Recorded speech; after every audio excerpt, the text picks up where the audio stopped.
In my last video, I made a statement about staying in my wheelhouse. I wanted to make sure that staying in my wheelhouse is not being conflated with staying in my lane. As a dog trainer, I don't recognize your conception of lanes. No matter your rank, your role, your management structure, your ownership team, you know, how long you've been doing it, whatever. And I will take a pit stop here to say that I've worked at 4 different facilities, 4 different businesses that have involved animal care. So I don't have any one place in mind or one person in mind. I see trends in the field. I've been working in the field for a long time. So if you identify with that or you take issue with it, then you need to look inside. So if simply put, if you're reprimanding dogs for growling at you, or you're suppressing communication, an effort to communicate the dog is making in order to de-escalate and avoid aggression, then I'm not going to defer to you. You've lost credibility in my eyes to tell me what my lane is. So it's this tired old refrain of like, well, we're not dog trainers, like this isn't a dog training facility.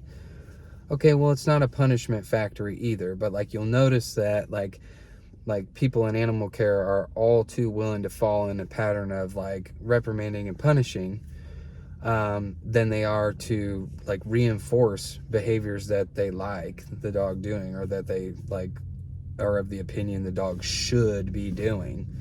So there's a problem there.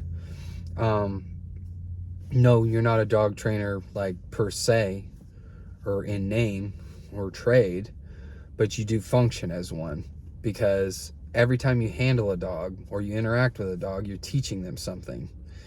They walk away with the understanding that what they did is either permissible or not, or they walk away with the understanding that something you did to them is safe or not. And they can very well apply that to the next person down the line. So you are potentially doing some long-term damage and creating a hazard and risk to somebody else. So that's not an issue of a lack of obedience on the dog's part. It's an issue of a lack of security. My job is to make sure that the dog feels safe and secure, and that they trust me and they trust the processes that I'm exposing them to or expecting of them. So I prioritize all things, in all things dog training and animal caretaking. The things that I prioritize are going to be consent, choice, and cooperation. I'm going to make sure that I go out of my way to avoid conflict with the dog, engaging in and escalating conflict. And I'm going to take every measure I possibly can to reduce what's known as FAS. So that's a shorthand for fear, anxiety, and stress. And I'm going to push other people that I work with to do the same. And they're going to either be receptive to being pushed or they're not. But LIMA, another acronym, is least intrusive, minimally aversive. That frankly should not be optional if you're in the animal care field. But unfortunately it is, generally speaking. So I just wanted to take the time to kind of clear that up, and thanks for watching.